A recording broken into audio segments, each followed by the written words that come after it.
Are you looking for a new whiskey adventure? Then climb in and buckle up. Get ready for one hell of a ride on the Whiskey Trip podcast with your host, Big Chief.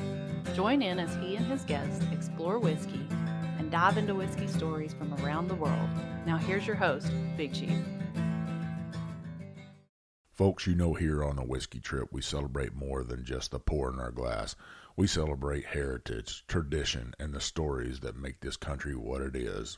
That's why I'm proud to tell you about our friends at the Heritage Flag Company.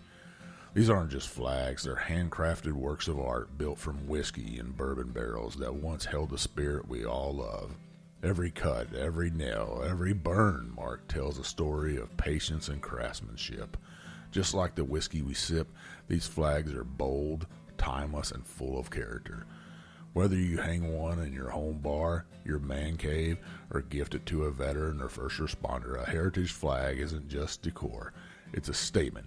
It says you believe in freedom, tradition, and the legacy we pass down. So saddle up, whiskey family, and head over to theheritageflag.com. Use code WhiskeyTrip10 at checkout for 10% off your order. Let them know Big Chief sent you. Because just like your favorite pour, the Heritage Flag Company is made to be shared, honored, and remembered. Now let's get on to the show. Hey, it's old Big Chief, and yeah, you're taking another ride on a whiskey trip, baby. And I find myself in Atlanta. I was visiting old Little Feather, yeah, that old baby brother of mine. And so we decided we'd come to this magical place that everybody's been telling me about. And they've got like this cult following, and it's starting to spread like wildfire across America, kind of like Atlanta burning almost. It's spreading. But this is like a resurrection of Atlanta whiskey. And I'm at Short Barrel, and I got Clinton Dugan. I know I was going to mess that up. And you're the master blender here. Something like that. And you stuck whiskey in my hand. What do we got? So this is our brand new, been on the market for about 4 months. It's a 4-grain. So, but it's not your standard contract distilled or, hey, we're going to distill 4 grains. It's a blended 4-grain. So we were a very transparent brand. We took Wilderness Trail Weeded Bourbon and Green River Bourbon to create a 4-grain. So the 4-grain that was added into it would be the rye, which was really cool. So you get the weeded bourbon up front, 94 proof, you get the weeded bourbon up front.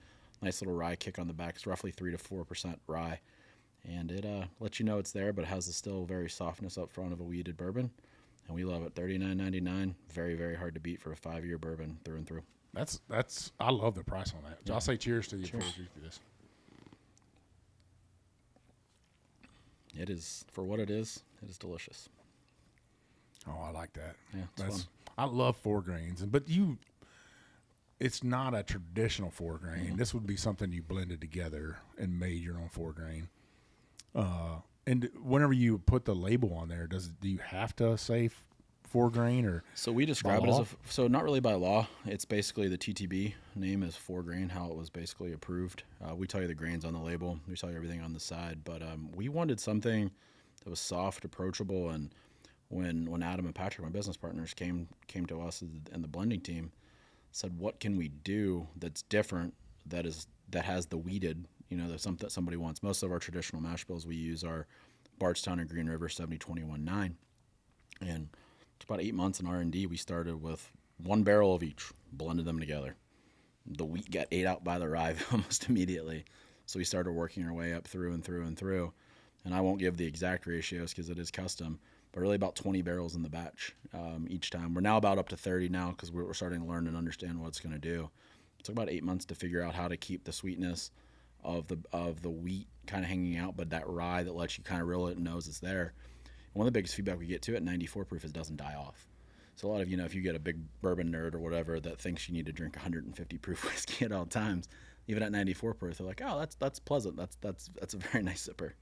I always say I'm a big whiskey nerd. I love cast strengths, high proofers, but every whiskey has a moment in your life, whether it's from 80 proof all the way up to hazmat. Mm-hmm. Hazmat's a one-time sipper, but you might need a whiskey you need a whole day for, and that'd be that 80 proofer, and you can work through it.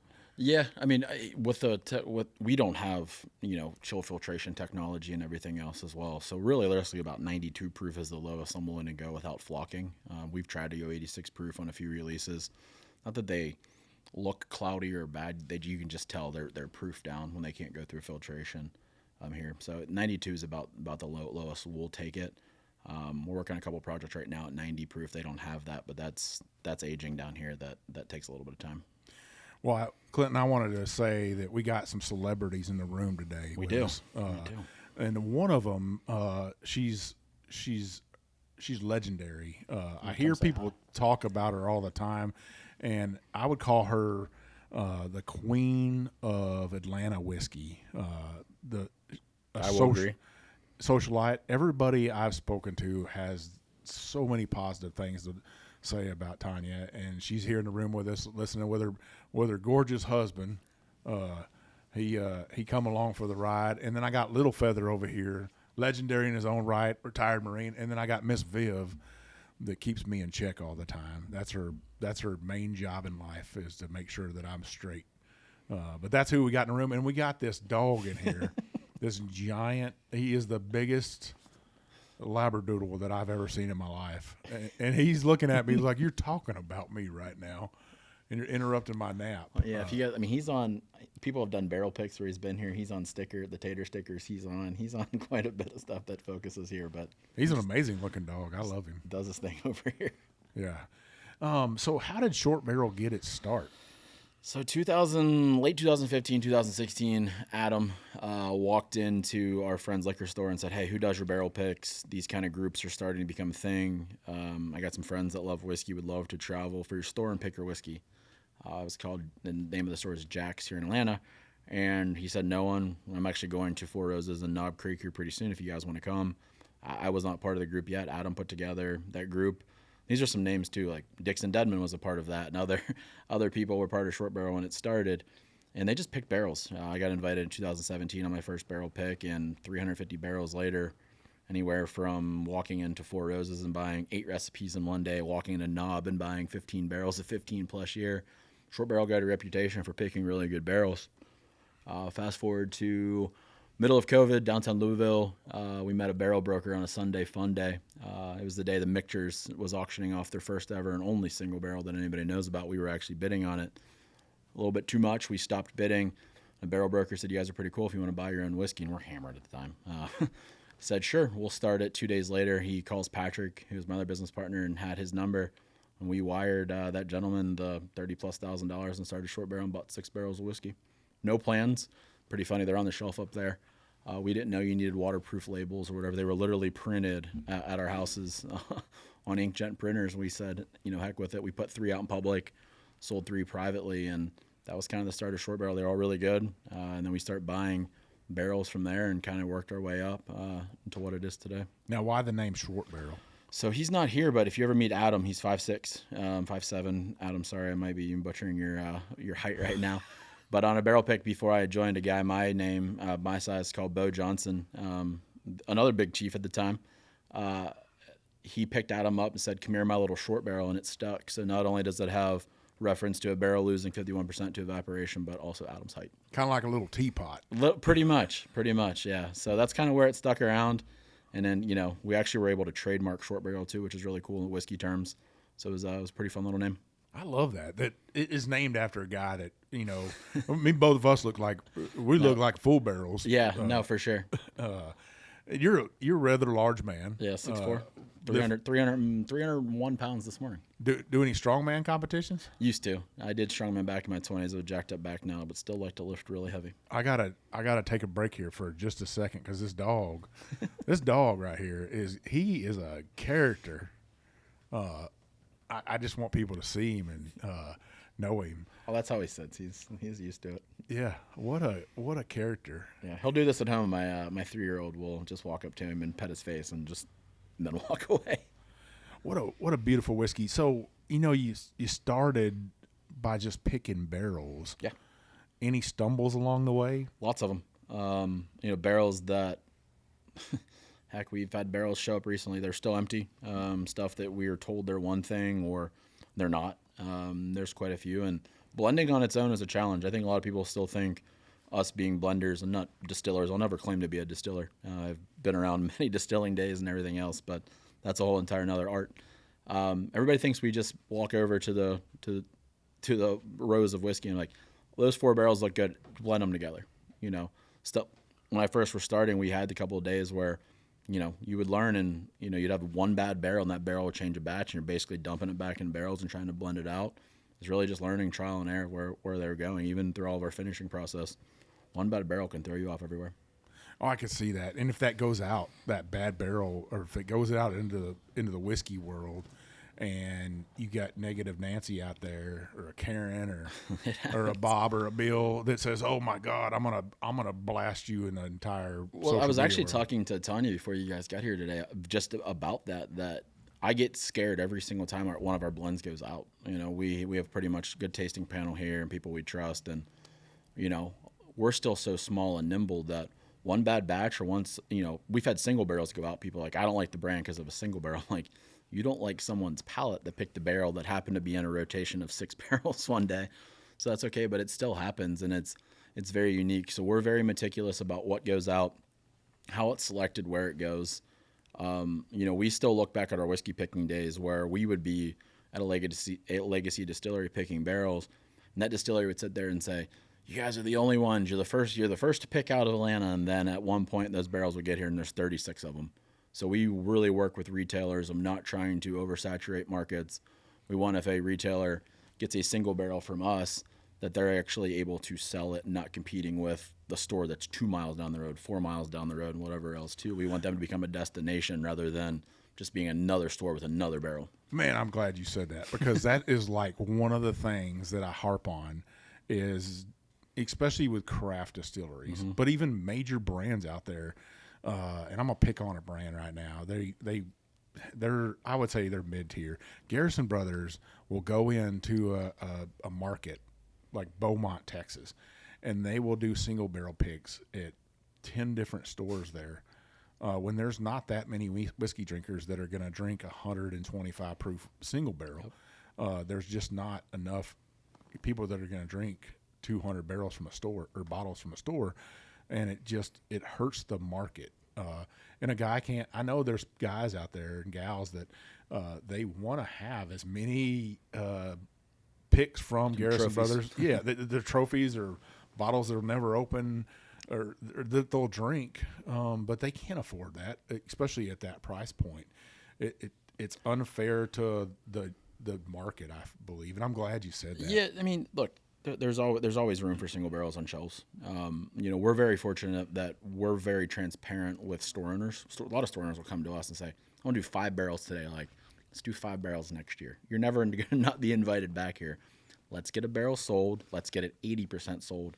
Come back in. The last thing we want to we want to get customers to come back into the store, talk about your picks. We don't want a customer to walk in, you have 5 great barrels, and their budget might only afford them 1 or 2 per quarter.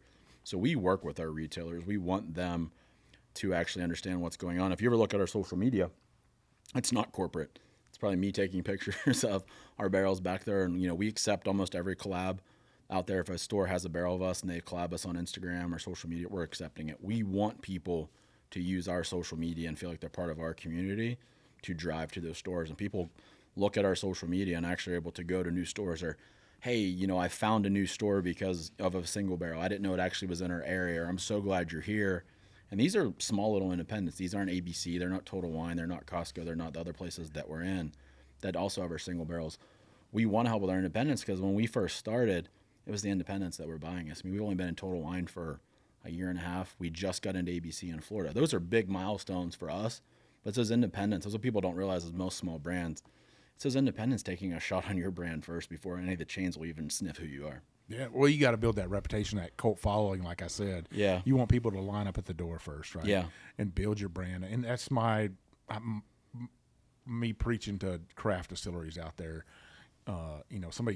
Somebody tried to hurt my feelings a couple years ago and said, you're the king of craft because that's all you do is craft distilleries. And I'm like, at first I was like, what are you saying? I've been to the big distilleries and I did shows at big distilleries. But now I feel like I'll wear that badge of honor now and help out distilleries. But I'd like to see craft distilleries listen to what I'm saying here. You got to win your market. You got to win your fans to get them to come and be cult followers and show up whenever you guys have an event here and support those craft distilleries. Because the in-sale stores, here in your our 800 square feet of greatness. Yeah, you want them to come here and support you and stuff. And to have, when I texted you and said, hey, can Tanya come? And you were like, automatically, you're like, we love her. Yeah. She's amazing. She supported us.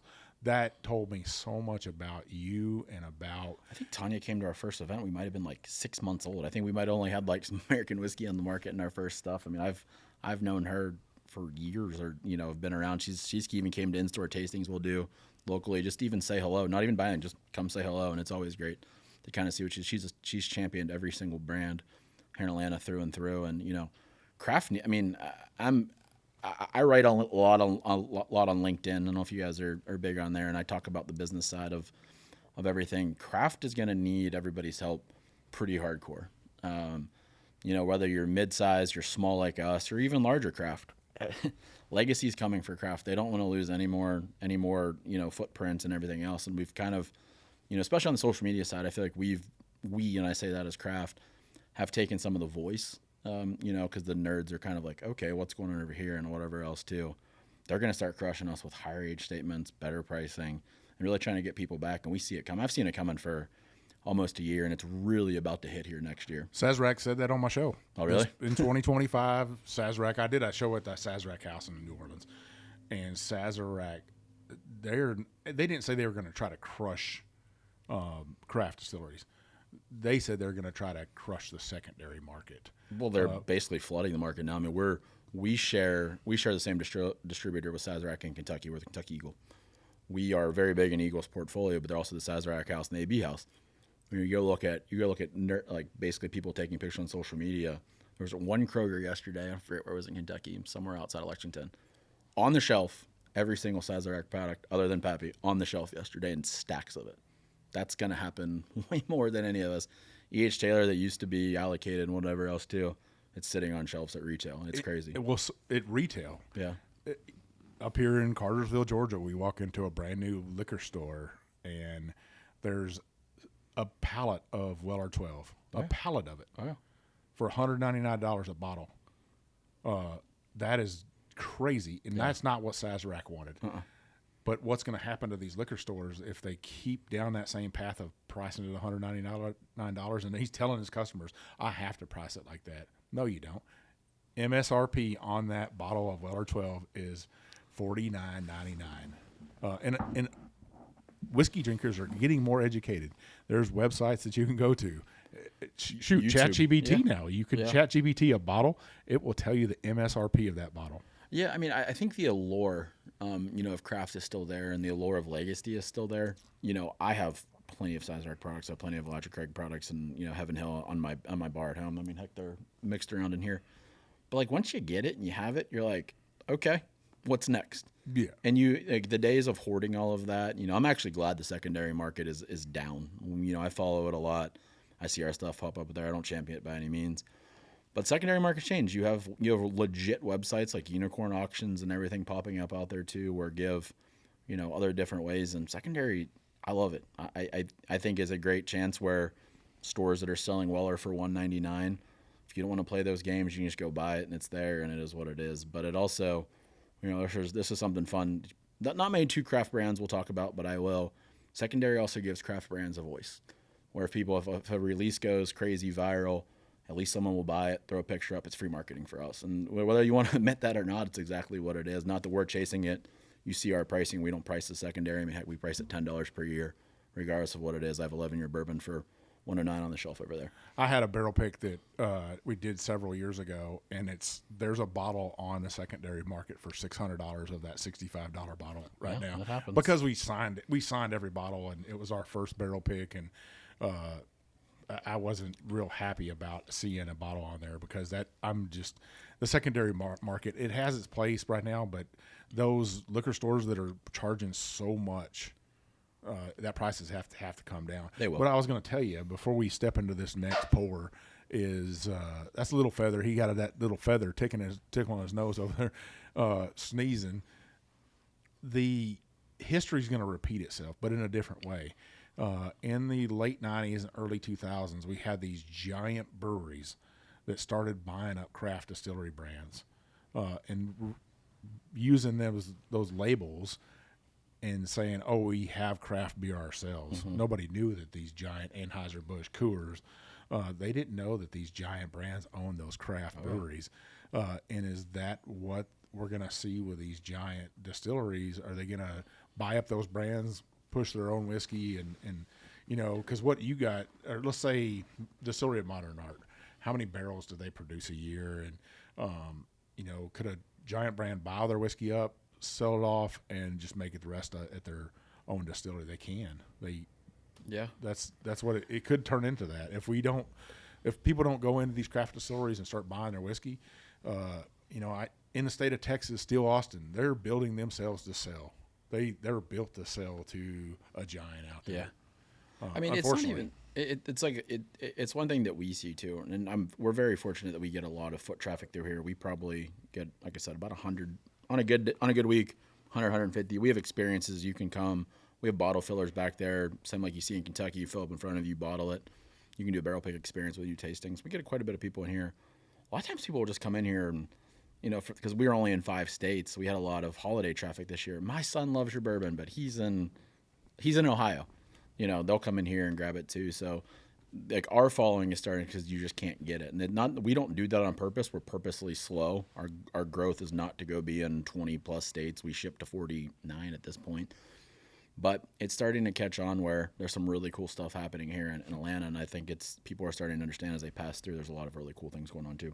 I mean, every time I come here, I'm noticing a little bit more, and I notice people on social media in the whiskey industry here. You know, if I do shows in an area, then I pick up some followers from there, pick up some listeners, and then I start noticing that area. You know, and I think Colorado, Texas, Kentucky, Indiana, Tennessee, you know, New York, and California, they're big whiskey states, but Georgia, with Atlanta, is becoming a major player in whiskey. I think with the food scene, with sports scene, people they want craft whiskey right now. I think they do. Yeah, and I think, I don't know if I'm going to have Tanya shake her head behind me or not, but like, I think people want Georgia whiskey to win. It's one of those things too where I think, you know, I've walked into houses that people don't even know who I am. Usually I stay branded, but sometimes I don't. And I'll walk in, I'll be like, okay, there's one of my bottles. There's an ASW bottle. There's some vodka from Seth and Matt over at Distillery of Modern Art. You know, I was at one, Doc Brown. I saw one of their creams on a bar the other day, and I was at a little party. I was like, okay. I was like, people are starting to understand it's the smaller brands. And the stores are finally starting to talk and champion us too. It's no longer the Jack Daniels display. It's no longer the Elijah Craig display. Or we've had stores, hey, we passed on Elijah Craig barrel proof this year, one, because everybody has it. But you guys are kind of just right there with them in terms of quality, and not necessarily that it's cheaper. Your price points are just, as everybody's kind of going up, we price differently. You know, it's like I said, we're $10 per year. If we can do it, we're going to do it. And people are starting to have a lot of respect for that pricing and saying, hey, there's a lot of really cool brands that are sourcing the same barrels. And now they're asking questions. Like you said earlier, people are so much more educated through YouTube and Reddit and everything else too. They're like, wait a minute here. Why is XYZ brand $499 for a 10-year, but short barrel over here is $99 for the same 10-year bourbon? So respect everybody that's in the sourcing game, but even the sourcing game is changing right now, where you see customers that are starting to ask mash bills. They're starting to ask what barrel was in, where it was finished at, who it's from, and everything else too. And the worst thing that I think brands have tried to still hide behind, we're under NDA. No, you're not. I've been under NDA one time in my life, and I've seen a lot of whiskey come across our desk in this warehouse and whatever else too. The made-up stories and the allure of marketing and, you know, everything else is kind of gone. People just want to know. They just want to drink really good whiskey at good pricing and kind of keep collecting and having a lot of fun with it. And I think we're catching that wave where people are tasting things for the first time. And even the 4 grain was feedback of like, I wanted to try you guys. Didn't really want to start at the $60 price point, but a $40 price point I will. And I know a guy that bought a $4,000 4 months ago that now has 15 bottles of short barrel on the shelf because he kind of understood kind of where things were going. Your honesty is refreshing because, I get every bit of fluff from people. And then they meet me and then they realize that you can't bullshit a bullshitter, right? 100%. I'm like, man, I've been here, done this a lot of times. I could look up a brand that sources their whiskey. If I know their mash bill, you stick that sucker in the chat GPT and it's going to find 100%. it for you. It's going to look through Kingdom Come. It will find it. It will expose it. It'll tell you what brands. I mean, 30 seconds later, you know exactly what brands are using if they publish it. But it's been interesting. Are you on your second pour? Yeah, this is the second pour right So here. 138 proof, 8-year-old OZ Tyler, because you pointed out the OZ Tyler barrels. So these barrels, OZ has a fun history for us. OZ Tyler bourbon saved our brand. 2021, you can't find whiskey from anywhere. Literally, no. We could find American whiskey all day long. Didn't want American whiskey. Still don't love American whiskey. Get an email from Ultra Pure, because I'm very transparent of where we started buying our whiskey from at that time. I have 24 barrels of Kentucky whiskey. Didn't know what it was. It was OZ Tyler. No one knew what OZ Tyler was in 21. You knew it was kind of, if you went and searched at the time, it was some whiskey they tried to rapid age and kind of do their thing. But it had the word Kentucky. Adam, Patrick, and I were like, oh, shit. This is about to happen. So it was 24 barrels. We bought them. Didn't even know what they were, and we got them. We got them here, and we're like, is that stack? It's kind of interesting. It was 5 at the time. Really, really, really good barrels. So you're drinking one of those barrels. So this has spent 3.5 years of its life here in Atlanta, aged in Atlanta. A lot of times we got these barrels here. They were about 124 proof when they came in. This is 138. So you can see the effects of aging in the South. But OZ Tyler saved our brand. We had no access to any whiskey. Really? Couldn't find it. No one wanted to talk to you. MGP could care less who you were at the time because whiskey was just flying over. People were buying contracts. They were buying as much as they humanly could. They were holding. I mean, it was 21. You could put, or I'll pick on porter steel bourbon, or it could say fabricated bourbon on it. As long as it tasted halfway decent in the liquor store, didn't have to taste good. People were just buying whiskey, so you couldn't find it. So we had these 24 barrels, and we used them as single barrels to kind of launch as we continued letting our whiskey kind of age. And then these eventually, as the Bardstown stuff came to be, that was our toasted product. We've always loved the 70-21-9 mash bill, but OZ Tyler will always have a portion in our heart because it's all we could get at the time. Now, people might not. They'll look up OZ Tyler. And Pre-Green River. Yeah. They renamed themselves, rebranded. Yeah. Since they did have Jacob Call there as a distiller. This is his whiskey. Since left now and went on Western Kentucky. Right? Western Kentucky. What's it? I just want to say Smooth as Silk, but Silk whiskey. Yeah. So they are doing something different there, but Jacob Call is like famous in whiskey. The Call family, and his family was actually. I don't think a lot of people know this, but Uncle Nearest was Jacob Call's family owned Uncle Nearest at one time as a slave. Huh. I'm sure they don't want that out there, but I'm a truth teller. So there's if you look that family up, you'll see the Call family. A lot of people think Jack Daniel's family was Uncle Nearest was a slave of that family, and that's not what happened and stuff. I always like the truth to be out there. Yeah. The true truth and stuff. It's fascinating how whiskey has, the Jacobs family has that tie to whiskey that far back at another distillery. I had no idea, so that's I'll have to go out and read on. I'm sure I can type in ChatGPT and learn some stuff. You'll be like, oh my goodness. Yeah. It's fascinating. That's a whole nother brand to talk about. We don't need to talk about that today because that's about 10 podcasts by itself right there. I follow that one very closely. I think everybody is right now, and I'll just real fast, listeners, because this is 2026. It's New Year. I want to give you my thoughts on this, and we're talking about Uncle Nearest real fast, even though it's short barrel. Go for it. The truth's out there, and it really hurts me that brand could have been something totally different and honored a man that gave us a type of an American whiskey, which is Tennessee whiskey, that gave us that charcoal filtered whiskey and stuff. And instead, we've taken it, and it's almost a disjustice to his name because falsely celebritized it the way I put it. Because I go into a lot of liquor stores, and they say it's flying off the shelf. It's flying off the shelf. It's flying off the shelf. And It's on cocktail menus at Disney. I see it. Crazy. I see it sitting on the bottom shelf. And it's sad to me because that was a legacy, and it still could be. I think it's still going to be, Yeah. to be 1,000% honest with you. It has nothing to do with ownership. It is now. I think it took on an allure it shouldn't never have. Media does things to whatever else too, whether you believe one side or not. I look at banking. I look at I look at the finance side of everything, and I'll leave it at that. But I think whether it remains in control where it's at now, or if someone comes in and takes it over, I think the history will be celebrated fully, and I'm actually excited about to see where the brand actually goes and is retold the way it should have been told from the start. If you'd stick with that, the true story, and try to go back and possibly, I guarantee you, somewhere in America, there's some whiskey that Uncle Nearest made.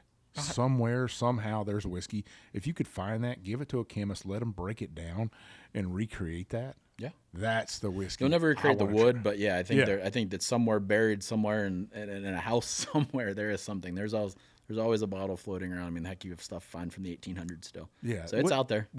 I would buy that just to have it and say I want to drink what he was making. Because I always say I want to drink what the distiller made. Someone will do their thing. Like I said, whether it's the current ownership or whatever else too, they're going to strip the history back and ode to what it could have been. I mean, I think the biggest thing when a brand goes from a state of that to, like I just said, it's in cocktails and Disney. It becomes more of a distributor treat versus the history's gone. Yeah. And then, we do Founders Reserves every year and different releases and stuff that are owed to things that we enjoy. And I think a brand like Uncle Nearest and other brands need to go back to the roots sometimes and just look at, you have Parker's Heritage and all these other things that get released under like the one-time thing of an ode to something. I don't know. I have not had a lot of Uncle Nearest. I've had a few different things. I've had a lot of cocktails with it and stuff too. But there's a lot of history that just isn't told yet. And I don't understand why that brand has never told that history. And I understand once you pull the curtains back on it, but it's definitely been interesting. Well, we probably spent too much time That's talking fine. about that. No, because it's craft. I mean, I think you can look at everybody started a craft at one point. Regardless if it's. There's even debate. It's really not craft. Well, I will. They started with one barrel at one point. Yeah, so. they did. They did start with one barrel, but it's not craft. Yeah, well, everybody started with one barrel. We'll change the subject on that one. This whiskey right here, I sipped on it, and it, man. Right? What's the proof on this? 138.8. But OZ Tyler, like I said, we'll get back to that. So it's an interesting one. It's actually on our shelf over there. We were cleaning out the closet the other day. It's a 2023 Founders version of this. It's a 5-year, 6-month-old OZ Tyler New York Experience competition. That one single barrel of the year, Kentucky single barrel of the year. I love it. Yeah, we don't really talk about it as much as we probably should winning that award. But we beat out anybody that entered. We entered San Francisco and New York. It's the only ones we ever really enter. The rest are, award shows they're paid to play for. Those are the two that are non-biased, and that one Kentucky single barrel of the year. I'm award show. I did an award show, and it released actually this morning, and I got a message and said my whiskey of the year was crap, and I was like, it's my whiskey of the year. Yeah. It's what I believe in. It's not what social media believes in. It's not what marketing's telling me to believe in. Yeah. It's what old Big Chief says. This is what I want to drink. We didn't get very many mentions this year. No, nobody can care less about that. I think I would care if people buying it. No, I mean we're definitely buying. And I'm saying that social media is like, oh, you see all these top 10 lists. I'm like, okay, are we gonna? And it's just the same ones over and over. Just because we're not in many states, that's what I chalk it up to. I might have said you were in my top. And that went to Texas. I forget what store picked that one. I just hadn't got here yet. Yeah.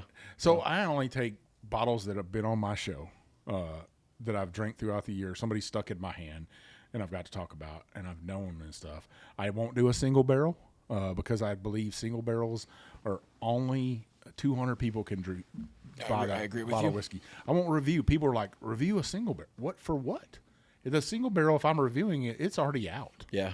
What you want me to do is sell your single barrel for you. I believe. Hey, great. It sells 200 bottles, but what I'm looking for is to help craft distillers out sell massive amounts of whiskey. So I want people to show up. So you're pivoting to where I enjoy talking about. We're not we short barrel and Old Fourth Distillery. We're not single barrel companies. We'll never claim to be. We have single barrels that we believe are really good. We look at single barrels as a reward for a store. You've supported our core. You've supported our 94 proof toasted. I don't make you buy these things, so please don't think I'm making you buy things. But we want to be on your shelves. We want to have our core offerings, our 4 grain, our toasted, our rye. If you're in a rye state, not everyone's a rye state, or, if you're here in Georgia, our vodkas and gins and other things too. But we'll never claim to be a single barrel company ever. That's not who we are. I love that about you guys, because there are people out there 100%. that are single barrel companies. That's fine. Yeah. But when there's no core, and you can't go into, you said something that I've never really thought about. Only 120 to 220 people can only drink that one barrel. And, we get judged sometimes on our single barrels that get out, or, depending on the people that are picking it. I've talked stores out of barrels. I'm like, don't pick that one. Pick this one. Just trust me on that one. And they came back and say, you were right. And a lot of times we have finishing products. Our bee's knees are something that we get judged on a lot too. There's no single barrels of bee's knees 5 yet, and there'll be a little before they come out. And what happens is a store will come in, and they'll pick these barrels that are finished in honey barrels or maple syrup, and they're so sweet. Like a lot of the times I have them, like, I don't even like that.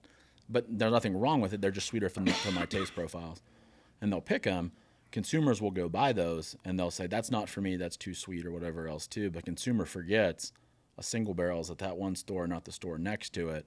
So we don't think that way. If it's a single barrel and it has passed through, I've dumped, the Takai finish we're going to finish has 13-year-old barrels that people would have made single barrels. They're just not that great on their own. So they'll go into blends and do some other stuff too. That's why we don't look at ourselves as a single barrel company. We probably did 200 plus single barrels this year, which seems like a lot, but we dumped close to 1,300, I think, this year total. So if you really think about it, single barrels are at a store we talked about earlier. You're not going to find a lot of the barrels that are on top of each other. You're going to have to drive to get our barrels. Yeah.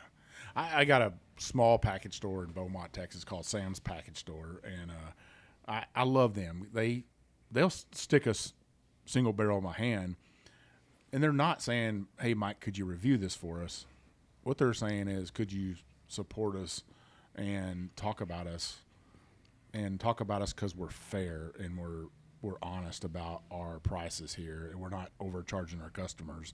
Stores get mad at me because of that. If they're overpriced our stuff, if you're more than $10 over MSRP and you tag us on social media, I won't share it.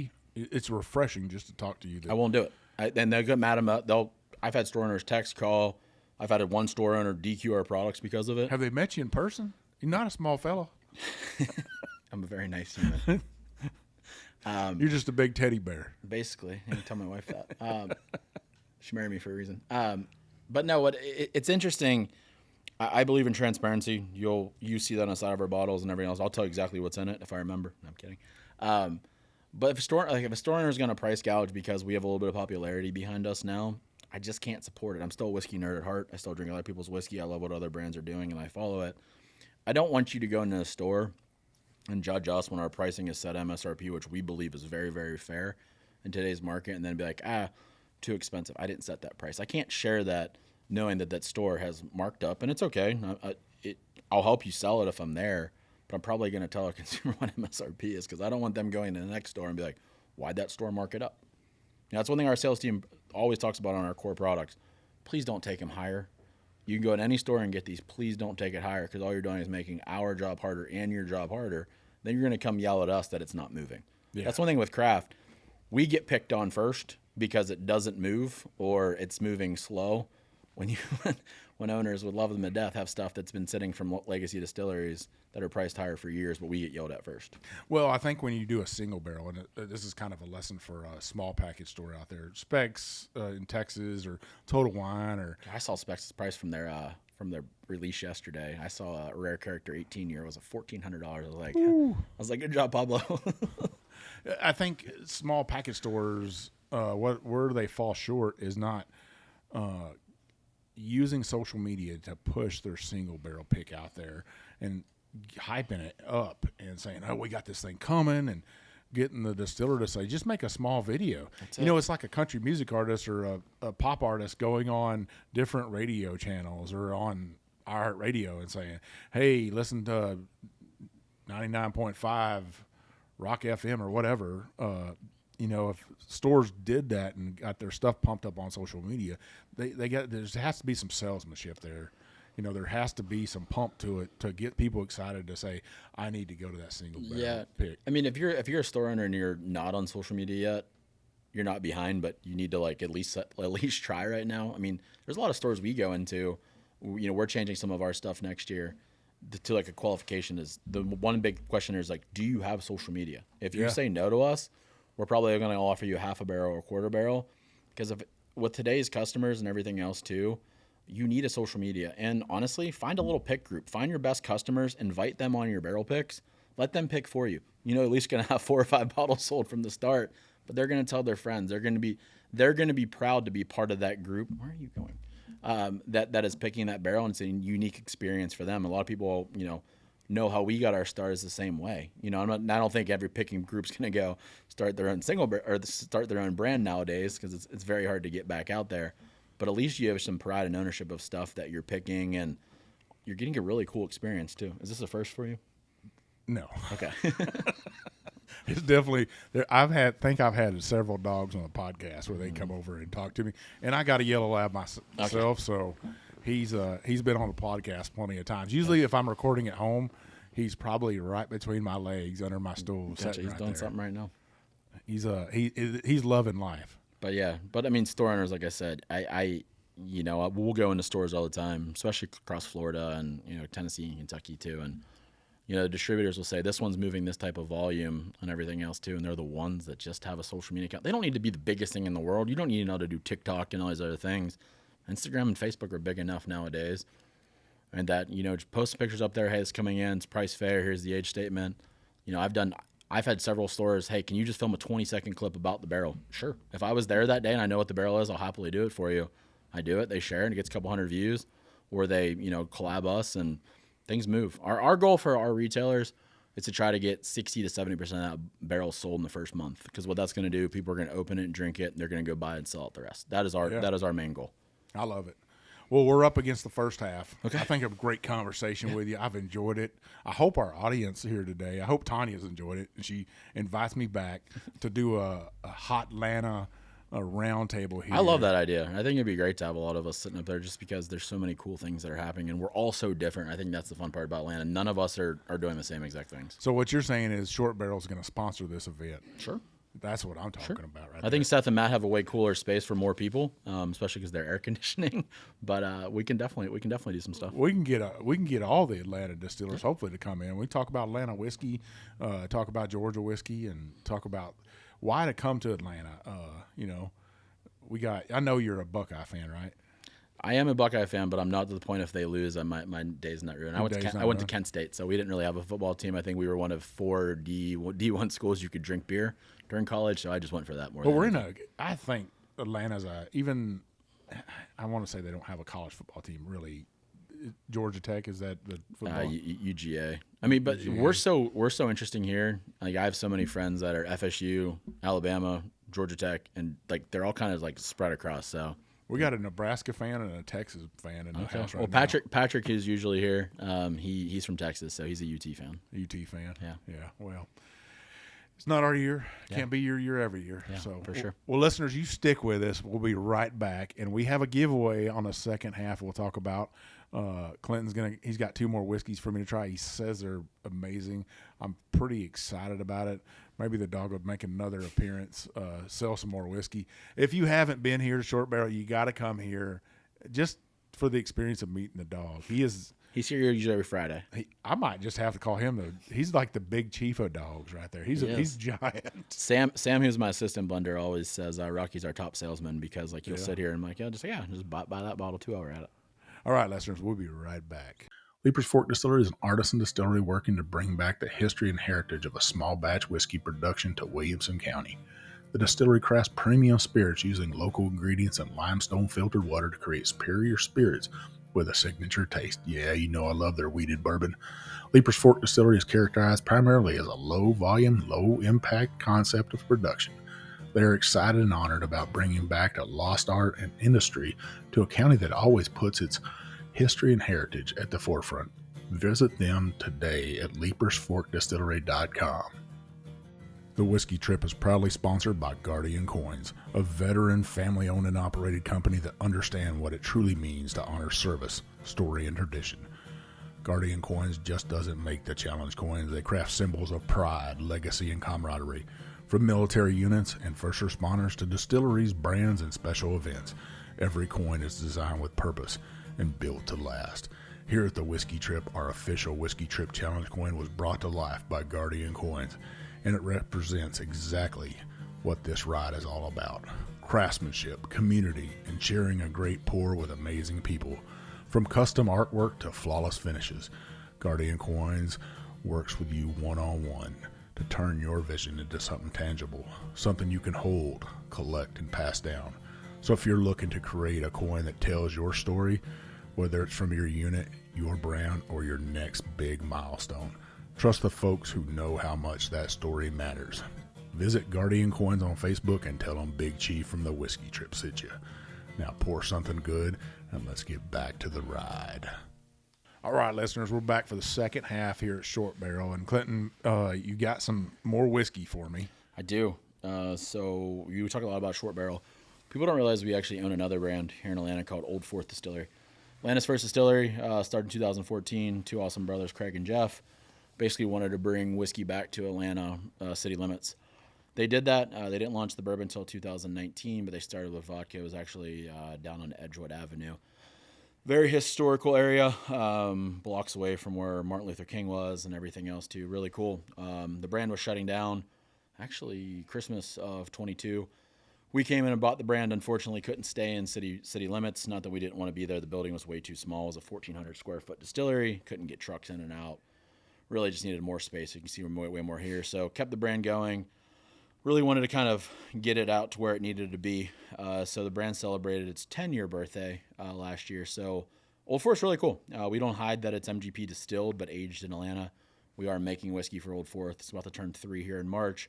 Our own custom mash bill. But what you have is 10-year MGP aged here in Atlanta. So we did an ode to the bottle and bond, which they started with in 2019. So you're going to get a lot of things. You'll tell it's MGP, but aged in the South is way different. So 10-year-old MGP bottle and bond.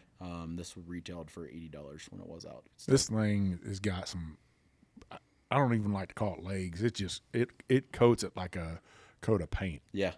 It is oily so for a bottled and bond. That's Southern aging. And plus we slow proof too. I mean, I follow Nancy and everybody else the way they slow proof everything, and it works. There's no reason not to change it. So this was my favorite release under the brand. If people are like, what bottle are you grabbing out of here? I always look to that shelf before I look to that shelf. I give this 10-year-old as gifts because, honestly, a 10-year age statement bottle in there, $79.99 retail. And when we launched it, we didn't put an 11-year out this year. Should have. Things got busy on that side. But this thing is wild for what it is. Well, cheers to you. Cheers. It's going to be a little thinner coming off of 138 proof, but still has a lot of flavor. For a 100 proofer, this is super beautiful. 10-year-old whiskey. Man, do you know what the mash bill on this is? Yeah, it's the standard 75-21-4. Really? Mm-hmm. Man, what a beautiful whiskey at 100 proof. Yeah. This would be the bottle and bond killer of brands like Old Tub and I hate to say Evan Williams because I always say that's a bottle you should have on your shelf, but this is something you should have on your shelf. Yeah, so we have our standard. It's a minimum of 5-year bottle and bond on the Old Forth side. It's a little bit obviously a little bit more youthful than this, but it's just kind of one of those things that has always aged very well here in the South. And I showed you some of the barrels and stuff too, and we're doing some really cool stuff under that brand that I'm really proud of. Man, this is. I'm really digging this here. Yeah. This is some. This is what I mean. I work. love MGP. I will never hide what it is, but it is when you age things correctly and let them go. It's crazy what it will do. I saw something this morning about MGP that they're 30% down in revenue in this last quarter. It almost shocks me. Yeah, but you got to realize a lot of that stuff's still green and other stuff too. It's not Yeah. necessarily- A lot of people forget that MGP, and while they might be making whiskey and clear spirits and everything else too, there's so many facets to their business that people don't think about too. They're definitely down in whiskey, I'm not gonna throw out pricing that we see. You and I talked about it earlier, and I'll never publicly talk about pricing where it's at now. But it's definitely available. And I remember going to MGP when we started the brand in 21. It was just trying to get whiskey, and we didn't get emails back, or it was like so hard to get through and whatever else too. And now, I love MGP and I love who we're working with there, but now they call you and different things, and we're spending. We buy a lot of MGP still, nothing wrong with it. But it's amazing what's out there right now directly from the actual sources and not brokers. It's pretty crazy. I used to work right up the road from MGP. Probably, I've never seen it. I'll be 1,000 honest with Really? you. I've never gone to see it. And there's a lot of whiskey here. I mean, it's right on the state line know, of I know. Ohio. Yeah. I used to work right below Delhi Heights, Okay. and it's called the Anderson Ferry on the Ohio River. The Coast Guard has a small unit in Cincinnati, and you go down the River Road there, not too far. And Yeah, but it's not like you can do anything there. It's not like you can walk up to a gift shop and you can look at it. That's about it. Yeah. Well, there's some other stuff down the river from there. There's some reasons for that. Let's just put it that way. That dangerous stuff is on that river right there near that distillery. They used to make a lot of vodka there. Oh yeah. A lot of people don't realize that. And I grew up on the Ohio River, so it's just dangerous in general. where at what city? So I grew up in St. Clairsville, Ohio, right off Interstate 70, right outside Wheeling, West Virginia. Oh yeah, So I grew up right in that area. Yeah. Did you know there's Coast Guard up there? No, I had no idea. Yeah, all up the Ohio River. That's one. I've only been in that river one time, and that was on some jet skis, and I remember going back in the I river. would have told you don't go in it. Yeah. That's a bad thing. Yeah. Wow. What a beautiful whiskey here. So what, we've talked about the beginning of Short Barrel, and we kind of talked about what you guys are doing and your philosophy of what you're doing. Where's the future of Short Barrel? You told me when we were kind of walking around that you're going to buy the next door and it's going to give you more space. What does that space do for you? It allows us to expand. Right now we're in 5 states. You'll hear me say numerous times, I don't want to be in 25. I don't want to be in 30. It's a lot to be in 5 right now. It's just going to allow us to get better with bigger blends. One of the biggest feedbacks we get right now is there's not enough of it. Everything feels like it's limited. As you guys are purposely, not making enough. You saw my tanks. I don't have enough. I can make a lot of whiskey, or we can make a lot of whiskey. Not necessarily quickly, but the age very well.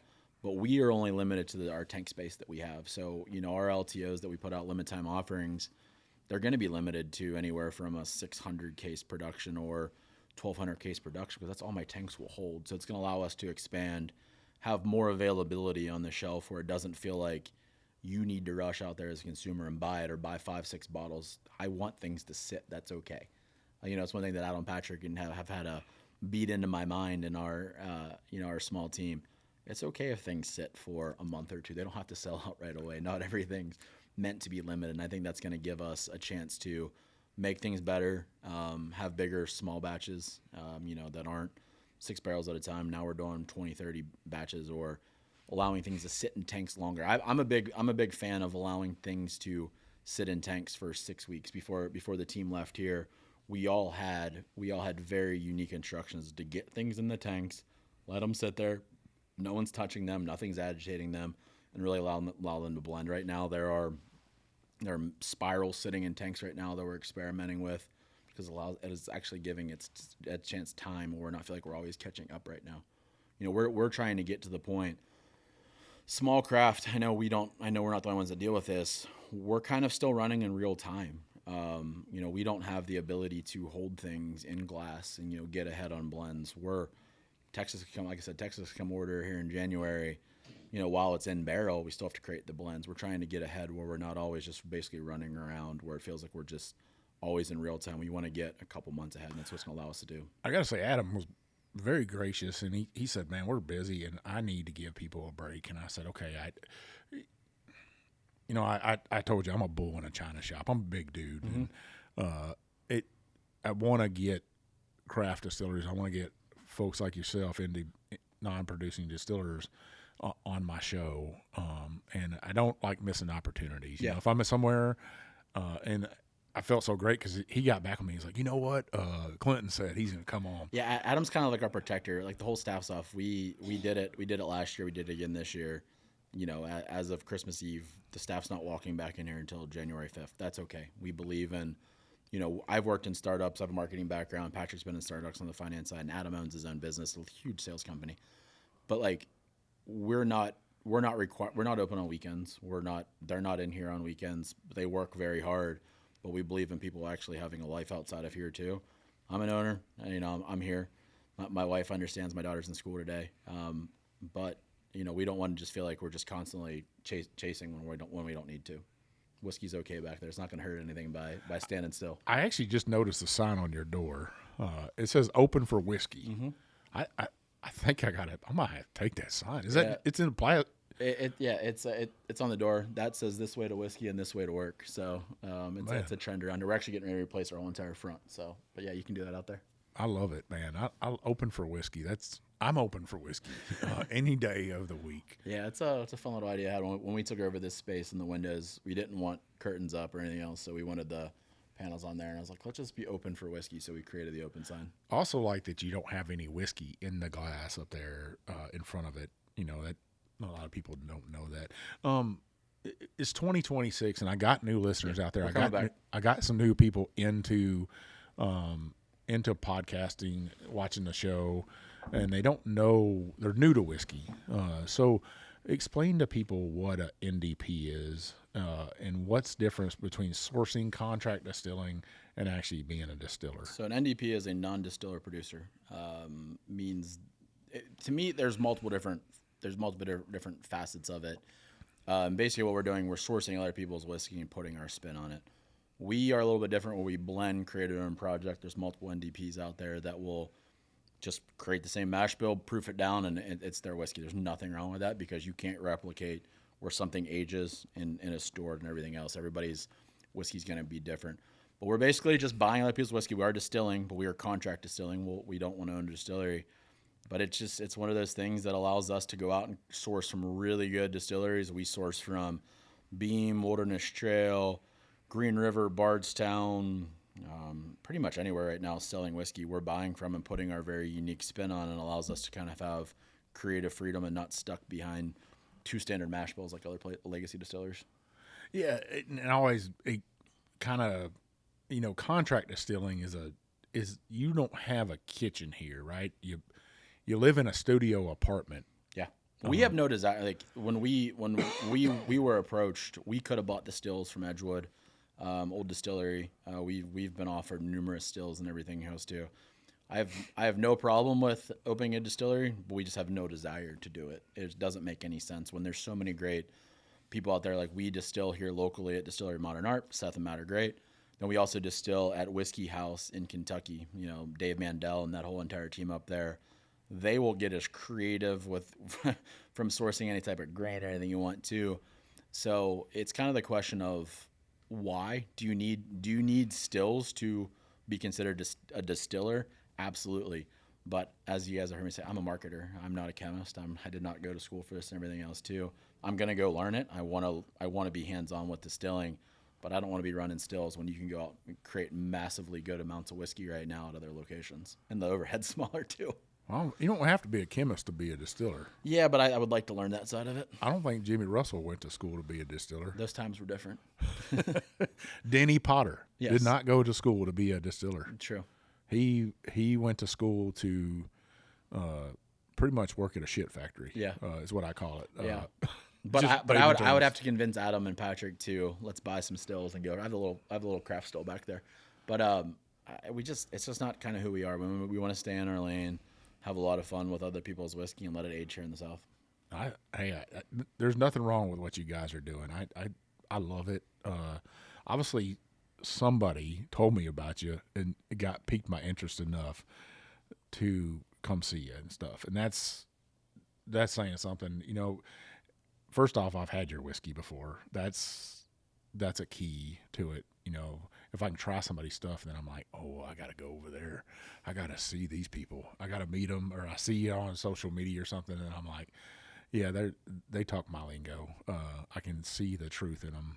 You know, you look at a person's eyes and you kind of feel, you get that gut feeling. Okay, this is a truth teller too. So I dig it. So we're on to the fourth expression here. Oh boy, what's the fourth one here? So this is the Kai finished rye. You know, I openly will talk about who I follow. I follow Penelope and a lot of other stuff too, and we had the opportunity to buy Takai barrels last year. So Takai is a Hungarian, not Japanese, dessert wine. It's basically from very fermented fruit on the vine. If you ever want to nerd out and learn about Takai wine, it's really interesting. When they're picking the grapes, they're only looking for individual ones. They'll skip over other grapes. They're not grabbing the whole bundle. They're actually only picking the ones that are super fermented. It allows it to get super amounts of sugar. It's very, very, very sweet. It's meant to be a dessert wine. But what it does is it allows a very unique, interesting pour. So this is a rye finished in Takai wine barrels, but the rye is different. So it's 4 different ryes. It is Kentucky rye from 2 different sources and MGP from different ages. So the MGP is 7 years and 13 years. The rye is Green River rye at 6 years old. And then Jefferson's rye at 10 years old. These are Jefferson's Oceans barrels. So you're going to get a little funk on those. All 95.5, pre-batch, pre-blended into the Takai barrels for 8 months. Really? Yeah. That's some process right there. Yes. This little brain will spin sometimes. You're not, well, man, it's a big guy thing, I think. Yeah. We can dream up some stuff, right? Yeah. But it is, so if you're a big Dusty fan, I love Dusty whiskey. You're going to get that on the nose immediately. It's that it's actually a lot of the Jefferson's pot still KAD distilled whiskey. This is where an NDP is fun. I get to take other whiskey and really have a lot of fun with it, and we crush this thing. It is a dessert pour. The rye shines through, but it is funky and fun. Oh man, I get some like raisin bread with this, almost to the fruitcake. Side. This is my favorite pour of the year. I stare at this thing. I'll sit here and just because you don't know what you're gonna get. This is people say, Big Chief, what's your go-to whiskey? What are you doing? What do you really like? I love weeded bourbons, but don't get me wrong on that. I'm always looking for that next thing that's over the horizon, and somebody sticks a glass in my face and says, "Hey, Chief, try this right here." And I try it. I'm like, oh, it makes my brain work. And I'm like, it has all the characteristics I'm looking for in a whiskey. Yeah, and I went out and bought all the other Takais, finished. I bought Penelope, I bought Dark Arts, and I bought a few others that were on the market. And I think adding the multiple complexities of the 95.5s into it from multiple different distilleries at age levels and barrel levels, some Kelvin barrels in here, some ISC, I could go all down that path too. But it did something so unique with the whiskey that the rye's still there, but it's so funky and good. It makes you think. Like, I love whiskey. If someone asks about me, like, well, what do you enjoy? I love whiskey that makes me think. Like, even when we're talking, you'll see I'm just staring at bottles because I'm thinking too as we're talking. Not that I'm not making eye contact, because I'm thinking about different things in my head as we're talking. Is how my brain works. But this one, I will sit there and just think about, what am I getting? Like, there's so many unique profiles to this. Of funky and sweet, and then the rye kind of shines through. Then randomly you'll get the rye spice, randomly you'll get the raisins. It's crazy. I would almost like to see send this down to Texas, a couple barrels of it, and let it set in the Texas Gulf, and see if it can pick up any saltiness and caramel-y.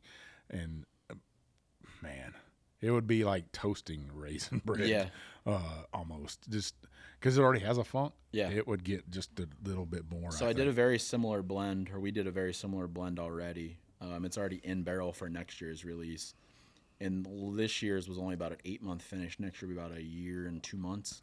So we'll kind of see. And I did some bourbon too. So I took some bourbon, had the team. We basically took the bourbon and put it in the used rye barrels from this year, just to see what it will do too. Some 10-year bourbon. It is really, really early in 2026 of the podcast, listeners. But I'm going to have to keep this on my list for my whiskey of the year right here. This will be on our website. We ship to 49 states. This will be on our website late January. It is currently on shelves in Kentucky, Tennessee, Georgia, and Florida. Texas didn't make the cut because there wasn't enough to go around, but we are going to have about 20 cases of this 6-packs on our website here pretty soon. Man, that's a compliment to your blending. That's a compliment to your, and there might be one bottle coming to Texas with old Big Chief, and we'll talk about that. Well, this is the part of the NDP world that not a lot of people talk about, or I think get confused on. We as NDPs will always kind of push the limits, and I think this is one of those ones that allows us to shine when it comes to blending capabilities here. There's so many fun days where we are sitting there. I've been fortunate enough to spend a couple of days here by myself just staring at barrels, but I have so many fun ideas for the guys to come back like, what if we just do this or taste this and kind of see where it goes, where Legacy doesn't have this. Love Legacy. We all drink it. We learn it too. But it's a Kai finish at a Legacy right now. Will probably take 3 years to launch. Marketing, legal, all these other things too. Yeah. We just filled some barrels and we released it 8 months later and kind of went from there. And I think that's a unique advantage NDPs have. Patrick and everybody will say too, and we're pretty vocal. NDPs are going to pull whatever little funk we're in right now. I say as a funk of a market, not anything else. I think NDPs are going to kind of keep the hype up and allow the world to understand kind of what's going on in whiskey. Not everything has to be a Sazerac product or Heaven Hill product or whatever else too. I'll tell you why these don't work at big brands, because somebody high up, right? They taste it and like, no, I'm not doing that, and it shuts it down, and it crushes that creativity that you have here, that craft whiskeys have, that they can actually taste and love on a little bit. So hats off to you right there. Thanks. That's a fun one. I love it. Yeah. What else is coming up for Short Barrel? We're going to kind of stay in our lane this year. I'm not going to get too aggressive on everything. Stuff's getting older. We're going to hit our 3rd summer heat cycle here. Really going to allow a lot of that stuff to expand. I'm staring at the shelf over here. I think the only big surprise we have coming out this year, we have our orange wine release, the VDN, that's kind of got popular. We laid those down. They'll be a 1.5 year finish by the time they release. Adam had the great idea to make that a summer release, kind of going into summer when it gets hot, probably be around the 100 proof range, kind of ready to pour a cocktail because they're so sweet. We're going to stick to the bee's knees. We're going to stick to the Sapsquatch cigar blend. I think everybody will kind of want it in spring. I think we're going to wait till the fall. Those are going to have some crazy long finishes on them. But we're just letting the market kind of tell us what the market wants. We're not going to kind of chase the crazy things. I do have some crazy like apple brandy barrels that are going back there and some other things too. We're going to let everything get older. We have not taking pricing up at all. Our Toasted's going to be a 6-year product, officially age stated, and our labels are going to look a little bit prettier with age statements on them. I would love to do maybe some collab with you guys in 2026, and Poor Decisions Rick House is a Facebook group out there, and possibly maybe with the ladies of Atlanta or something like that, and maybe do a 2 or 3 barrel blend, something funky. We'll have our new space. So I think the one big thing from Short Barrel this year too is we've had to suspend our single barrel program every year from May to about mid-September. We've had to suspend it. Whiskey gets too hot. Too hot out there, It's right? not good. We've had groups come in and pick. We actually had to refund a barrel this year. It got to bottling. It bottled. We sent it. It got to the group. They hated it, literally hated it. And we let them keep the barrel. Said our mistake, and as part of people that don't realize, we refunded the whole entire barrel. Really? I tasted it after 6 weeks. I agreed with them. I didn't think it was as bad as it was made out to be, but it was definitely not the sample they left with that day. We said that was not our intention, not our product. The heat did its thing, and we refunded the whole entire barrel. Man, it was a finished barrel. It wasn't a stranded bourbon barrel. But we made the decision from there on. Nothing will bottle after Memorial Day, and nothing is basically getting picked again until September. But we'll have an air conditioning room this year, which will be great. We'll be able to put barrels in there, probably only 20 at a time. But those barrels will live until they're ready to go to bottling. This place is too violent when it comes to heat. Yeah. Well, I love it. Well, where can our listeners find you guys on social media? Social media, Short Barrel Whiskey on Instagram, Short Barrel Bourbon on Facebook. We are very fortunate that we have a lot of fans. There's Short Barrel fans also on Facebook, not managed by us. I think it's a 2,000 member community out there now. They come and do their own barrel picks. Pick for that. Soon to be on YouTube. I've tried TikTok. It doesn't work for me. And kind of going from there too. And then website shortbarrelbourbon.com, o4d.com on the Old Forest side. Very fortunate.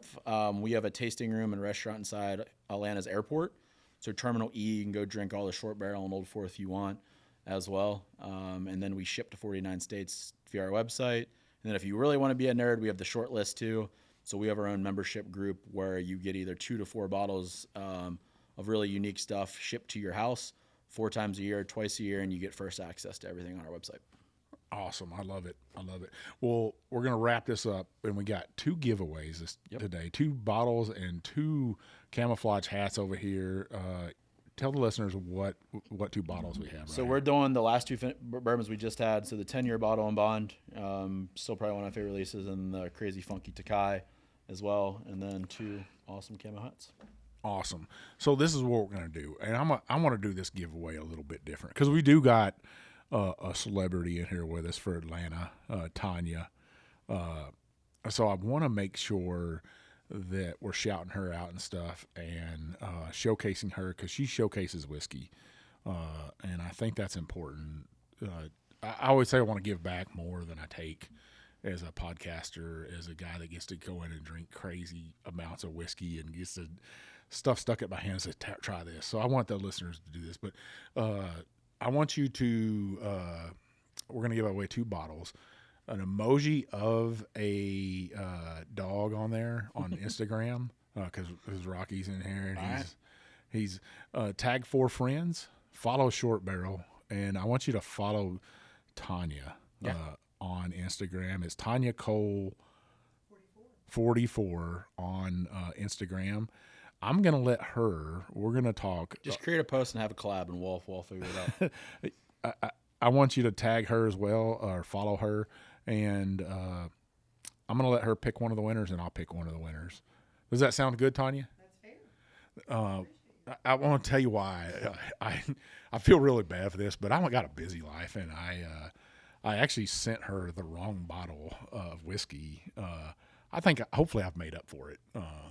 Over and over and over, and I still feel bad about it and stuff because I'm human. I make mistakes. So, but tag emoji of a dog, tag 4 friends, follow Short Barrel, follow the Whiskey Trip, and follow Tanya Cole 44 on Instagram. We'll let the post go all week long. You know how I do it. On Monday night, I'll announce the winner. Picking a winner, you got to reside in the United States and you got to be 21 years of age. So we're going to announce 2 winners, but Tanya will tell me who we're going to pick, and I'll do the post. We'll get it out there. Yeah, what a great deal. Any last words for our listeners out there? Support your local craft. Everybody needs you. Oh, I love it. Short and sweet. Short and sweet. That's all you got. That's all I got. That's my elevator pitch for 26. Well, listeners, you know where you can find old Big Chief. You can find me at The Whiskey Trip on Facebook, Instagram, TikTok, and now YouTube. Make sure you hit that subscribe button. I'd really appreciate that. If you're listening to me, listen to Mark and Matt from The Bourbon Life. Yes, indeed. They put out great content. If you really like what you're listening to from my show, from their show, make sure you give us that 5-star review on Apple Podcast and leave us some comments. That those comments, those 5-star reviews, it opens up doors to distilleries like Short Barrel. It gets great guests on my show like Clinton here, future guests like Tanya on my show. I really appreciate that, those comments, those 5-star reviews. You can also take and copy those comments and put them over on my Facebook page, The Whiskey Trip. I think I'm at 100 or 99, or I don't even look at the number now, but just keep shoving those comments and those reviews in there. I don't need no bad reviews, so don't put those in there, but I'd really appreciate that. Go to my website, thewhiskeytrip.com. You can buy some merch on there. I'm going to try to update that website a little bit more. Maybe I'll let Kenzie take that over for me. And look on there. Check out my challenge coins on there. The Whiskey Trip challenge coin. You really wanted one of those? Now, you can only get that 3 ways, right? You can get it in a giveaway. You can get it put in your hand by me, or you can go to that website and buy it. It's $30. It helps get that old red pickup down the road and visit distilleries. You know, like I say, I need all the help you can give me. I'm an old man, old disabled veteran that needs help getting down the road. So buy that merch, the Bourbon Bullshitter t-shirt, the cap, the glass, or one of those coins.